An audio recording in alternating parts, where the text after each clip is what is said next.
యువ నాయకుడు లోకేష్ కూడా దాదాపుగా పవన్ కళ్యాణ్ పాటే పాడుతున్నారు. అంటే బీజేపీకి సంబంధించి మళ్ళీ 2029లో కూడా మా పొత్తు ఇలాగే ఉంటుంది అని ఆయన రీసెంట్గా మాట్లాడారు.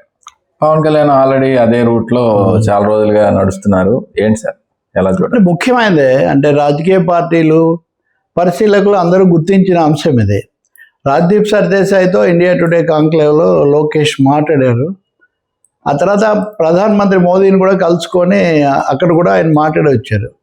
సో ఈ సమయంలోనే ఇంత ముఖ్యమైన ప్రకటన ఇది చంద్రబాబు నాయుడు కూడా చెయ్యండి. ముఖ్యమంత్రి, పార్టీ అధినేత చంద్రబాబు నాయుడు కూడా అటు ఇటు తిప్పేదో మాట్లాడుతున్నారు. కానీ 2029 ఎన్నికల్లో ఎవరితో పొత్తుంటుంది ఉన్నది పడించి చెప్పే పద్ధతి చంద్రబాబుది కాదు.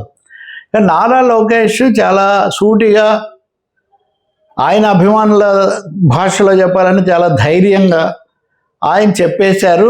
2029లో కూడా కొనసాగుతుంది. రెండోది, మోదీకి మేము మద్దతు ఇవ్వడం రాష్ట్రానికి ఏదో నిధులు వస్తాయని కాదు, నిధులకు దీనికి సంబంధం లేదు. నిధులు రాకపోయిన నిధులు తెచ్చుకుంటాం, అది వేరే. కానీ నిధుల కోసం మేము బలపరచట్లేదు. మోదీ చాలా సమర్థుడైన నాయకుడు కాబట్టి మళ్ళీ ఆయనే రావాలి కాబట్టి మేము ఆయన బలపరుస్తున్నాము.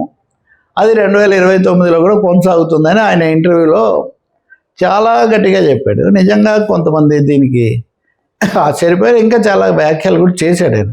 జగన్ మీద ఫిర్యాదు చేశారు, అరెస్ట్కి ఏదో అనుమతి తెచ్చుకున్నారంటే అదేం అవసరం లేదు, మోదీకి వివరాలన్నీ తెలుసు అని ఒక మాట అన్నారు.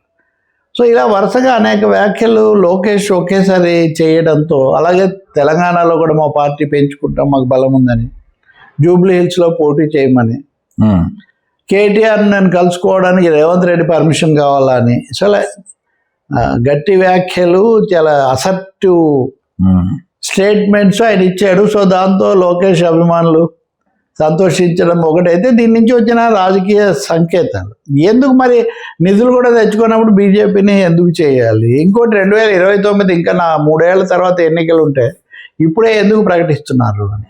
ఇప్పుడే మీరు అన్నట్టుగా పవన్ కళ్యాణ్ గుర్తు వచ్చాడు అందరికి. ఉప ముఖ్యమంత్రిగా, పవర్ స్టార్గా చాలా గ్లామర్ ఉంది. కూటమి ఏర్పడ్డాక మొదటి దశలో అంతా ఆయన పేరే ఎక్కువగా వినపడింది. ఇటీవల కాలంలోనేమో ఆయన షూటింగ్లు అనేక కారణాలతో ఆయన అలా ఉంటే లోకేష్ ఎక్కువగా అంతకంతకు రావడం మనం చూస్తున్నాం. మొన్ననే వాళ్ళు అనంతపురంలో సూపర్ 6 సూపర్ హిట్ అని జరిపినప్పుడు కూడా పవన్ కళ్యాణ్ ఉన్నారు. కానీ లోకేష్ నేపాల్ నుంచి తెలుగు వాళ్ళని తీసుకురావడం అనే పని మీద ఆయన వెళ్ళి అమరావతిలో ఆయన అక్కడ ఉండిపోయారు. కాబట్టి లోకేష్ కూడా పవన్ కళ్యాణ్ ఏం చెప్తూ వచ్చారు ఇంతకాలం, వైసీపీ వాళ్ళ విమర్శ ఏంటి అంటే